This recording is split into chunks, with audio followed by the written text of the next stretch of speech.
नमस्कार दोस्तों। अब तक आपने कई सारी हॉरर मूवीज देखी होंगी। उस समय आपके मन में ये सवाल जरूर आता होगा कि क्या ऐसा सच में होता है कि किसी घर में कोई आत्मा वास करती हो। इस तरह के कई सारे सवाल आपके मन में जरूर आते होंगे। तो दोस्तों, आज हम ऐसी ही कोई सच्ची घटना पर बात करने जा रहे हैं जहां सच में आत्मा का वास है, भूत है या नहीं। इस पर कई सारे वैज्ञानिक, मनोवैज्ञानिक, दार्शनिकों ने अपने अपने विचार दिए हैं, जिसमें कुछ लोगों ने भूत, चुड़ैल, आत्मा, डायन ये सब कुछ सही माना है, लेकिन कुछ लोगों ने इसे वहम बताया है। ऐसा कहा जाता है कि जब किसी की आकस्मिक मृत्यु हो जाती है, यानी कि जब किसी की अकाल मृत्यु हो जाती है, तो उसकी कुछ आखिरी या अधूरी इच्छा रह जाती है और इसी वजह से उसकी आत्मा उस घर में निवास करने लगती है। अगर ऐसे घर की बात की जाए तो पूरे विश्व भर में करीब 20 लाख ऐसे घर हैं जहां किसी की आत्मा निवास करती है। सबसे पहले हम बात करते हैं रोज हॉल मोंटेगो के बारे में, जमाइका में स्थित है। ये घर 1770 में बना था और इस घर के मालिक जॉन पाल्मर और एनी पाल्मर थे। ऐसा माना जाता है कि एनी जब 16 की हुई तो उनके माता पिता दोनों की टाइफाइड से मृत्यु हो गई और उसके बाद वो अपने नानी के साथ रहने लगी। उनकी नानी कुछ जादू टोना भी जानती थी, इसलिए उन्होंने एनी को भी काला जादू सिखा दिया। ऐसा कहा जाता है कि जब एनी की शादी जॉन से हुई तो उसके कुछ दिन बाद ही उन्होंने अपने पति को मारकर उस घर और जमीन पर कब्जा कर लिया। इतना ही नहीं, उन्होंने 3 शादी और की और तीनों पति को मार डाला। उसके साथ साथ वो उस घर के नौकर, माली सभी को बलि दे देती थी। ऐसा करके उन्होंने कई लोगों की बलि चढ़ा दी। लेकिन एक बार ऐसा हुआ कि एक नौकर बच गया और उसके बेटे ने एनी से बदला लेने के लिए बाद में एनी को ही मौत के घाट उतार दिया। और ऐसा कहा जाता है कि तभी से आज तक एनी उस घर में घूमती है। उसे आज भी व्हाइट विच के नाम से जाना जाता है। 1965 के बाद इस घर को म्यूजियम बना दिया गया, लेकिन वहाँ के स्टाफ या जो भी कर्मचारी वहाँ पर काम करते थे वो रात में अजीब अजीब हरकतें देखते थे।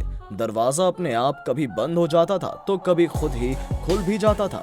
इतना ही नहीं, रात में ऐसी चीखें भी सुनाई देती हैं जैसे किसी की हत्या की जा रही हो।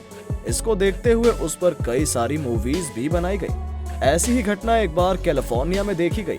1865 में वैली हाउस में एक बिजनेसमैन थॉमस वैली ने एना वैली से शादी करके अपना घर बसाया। उसने एक बहुत ही सुंदर घर बनाया, लेकिन उनको शायद ये मालूम नहीं था कि यहाँ पहले कभी बहुत बड़ा कब्रिस्तान हुआ करता था। शादी के कुछ दिन बाद ही उस घर में अजीब अजीब हरकतें शुरू हो गई। बाद में जब उनको बच्चा हुआ तो उनकी बेटी उस घर में बहुत डरती थी। वो कहती थी कि हमें इस घर में किसी के चलने की आवाजें आती हैं।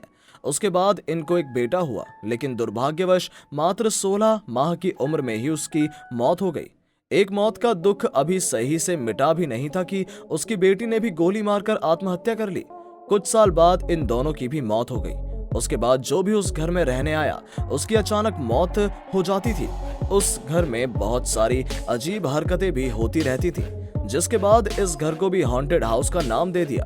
उसके बाद उस घर को भी म्यूजियम बना दिया गया। कुछ दिन बाद एक हॉलीवुड एक्टर ने कहा कि मैं भूतों और आत्माओं पर यकीन नहीं करता हूँ और मैं उस घर में जाना चाहता हूँ। लेकिन जैसे ही वो उस घर में वापस आया, उन्होंने सबके सामने ये खुलासा किया कि उन्होंने एना वैली को साफ देखा। रात का जब समय हुआ तो एना वैली अचानक उनके सामने आ गई और कुछ देर बाद फिर अचानक गायब भी हो गई।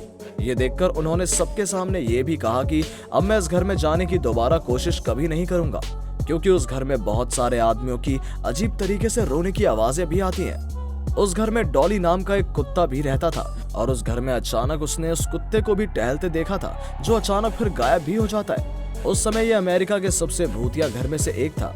अब हम जानते हैं कि एक और ऐसा भूतिया घर जो काफी चर्चे में रहा था, बॉर्ली रेक्ट्री। ये घर इंग्लैंड में था।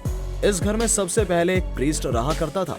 इन्होंने सबको बताया कि जब हम रात को सोते हैं तो हमें किसी के चलने की आवाज आती है, जैसे लगता है कोई दौड़ रही हो, और वो कभी रोने लगती है तो कभी हंसने लगती है। इसके बाद उन्होंने इस घर को छोड़ दिया, लेकिन उसके बाद कई सारे लोग उस घर में आए और सभी ने इस घर में वैसा ही महसूस किया। उसके बाद इस घर में हैरी प्रिंस नाम का एक व्यक्ति आया। ये एक रिसर्चर थे। इन्होंने कहा कि मैं इस घर में 1 साल रहूंगा और मुझे जो भी महसूस होगा मैं इसे अपनी किताब में लिखूंगा और सभी को बताऊंगा। उन्होंने जब रहना शुरू किया तो एक रात उनको एक सपना आया जिसमें एक लड़की जमीन के अंदर से निकलती है और वो कहती है कि एक दिन ये घर आग में बदल जाएगा। हालांकि इस घर की दीवारों पर कभी कभी गो अवे जैसे शब्दों को भी लिखा हुआ देखा गया है। उन्होंने 2 साल तक ऐसा होने का इंतजार किया लेकिन नहीं हुआ, तो उन्होंने इस सपने को झूठा बताकर फिर दूर किसी भूतिया घर की रिसर्च में लग गए। ये सुनकर 1939 में इस घर में एक आदमी रहने लगा, लेकिन कुछ दिन बाद ही वो देखता है कि इस घर में अचानक एक जगह आग लग जाती है। उस राख के पास एक कंकाल को भी देखा गया। उसके बाद उस जले हुए घर को दोबारा मरम्मत करवा दिया गया। उस जले हुए कंकाल को कब्रिस्तान में दफन कर दिया गया। उसके बाद वहां कुछ साल तक हालात सही रहे। धीरे धीरे उसमें फिर कई सारी फैमिली रहने लगी, लेकिन बाद में उन्होंने भी कई सारी अनहोनी घटना को देखा, जिसके बाद इस घर को भी एक भूतिया घर घोषित कर दिया गया। दोस्तों, अब हम बात करते हैं एनाबेला डॉल की। 2013 में एक फिल्म आई थी जिसका नाम था द कंजूरिंग। ये पूरी कहानी एक गुड़िया की है। ये गुड़िया आम गुड़िया से बिल्कुल अलग दिखती है। डोना नाम की एक लड़की रहती है जिसे उसकी माँ एक गुड़िया गिफ्ट करती है। उसे बचपन से ही गुड़िया बहुत पसंद थी।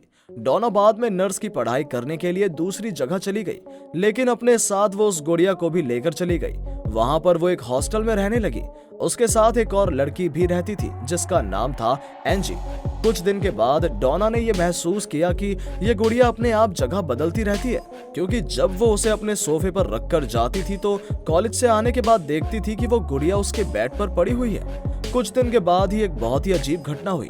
जब डोना और एंजी कॉलेज से वापस आई तो देखा कि एक टेबल पर बहुत सारे कागज पड़े हैं और उस सारे कागज पर हेल्प अस लिखा हुआ है। उसके बाद जब डोना ने उस गुड़िया को देखा तो उसकी आंखों में खून लगा हुआ था।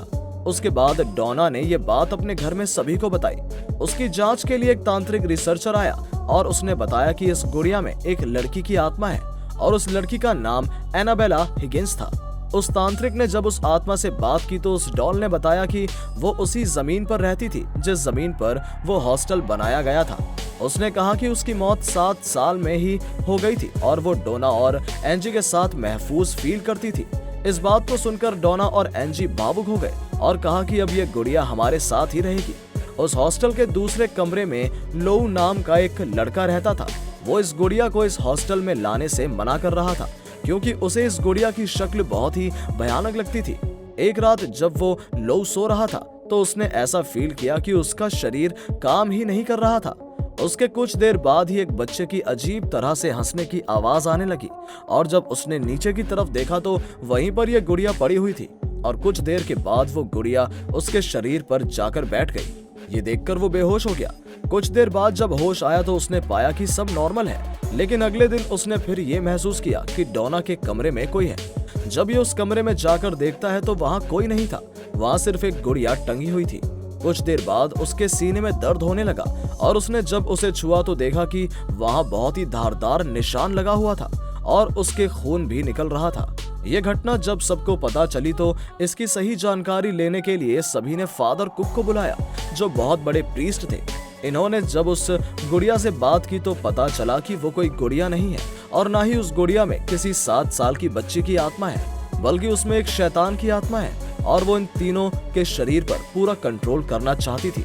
इसके बाद इस डॉल को फादर जेसन ब्रैडफोर्ड लेकर चले गए। उनको इस डॉल ने चेतावनी दी कि आप सही सलामत घर नहीं पहुंच पाएंगे, और ऐसा ही हुआ। हालांकि वो उस एक्सीडेंट में बच गए और उसके बाद उस डॉल को अकॉर्ड म्यूजियम में रख दिया गया। एक बार जब एक आदमी उस गुड़िया को देखने गया तो उस डॉल का मजाक उड़ा दिया, लेकिन जैसे ही वो वापस घर जा रहा था तभी उसका एक्सीडेंट हो जाता है और वो लड़का मर जाता है। उसके साथ उसकी एक दोस्त भी थी जो बच जाती है और ये लड़की उस घटना को सही सही बताती है कि वो जब उस गुड़िया का मजाक कर रहे थे तो उस गुड़िया की आंखें लाल हो रही थी और रास्ते में भी कुछ अजीब सी हरकतें होने लगी थी। तब से उस गुड़िया पर सभी को विश्वास हो गया और उस गुड़िया को आज भी उस म्यूजियम में रखा हुआ है। दोस्तों, अगर आपको ये वीडियो अच्छी लगी हो तो अपने सोशल मीडिया पर जरूर शेयर करें। उम्मीद करते हैं कि आपने ये फैक्ट बाबा हिंदी चैनल अब तक सब्सक्राइब कर लिया होगा, जिससे हमारी अगली इंटरेस्टिंग वीडियोस आप तक पहुंचती रहेंगी। अगर आपके पास किसी भी तरह के सुझाव हैं तो कमेंट बॉक्स में जरूर बताएं, ताकि हम अगली वीडियोस को और बेहतर बना सकें। चलिए मिलते हैं एक नई वीडियो के साथ, तब तक के लिए नमस्कार।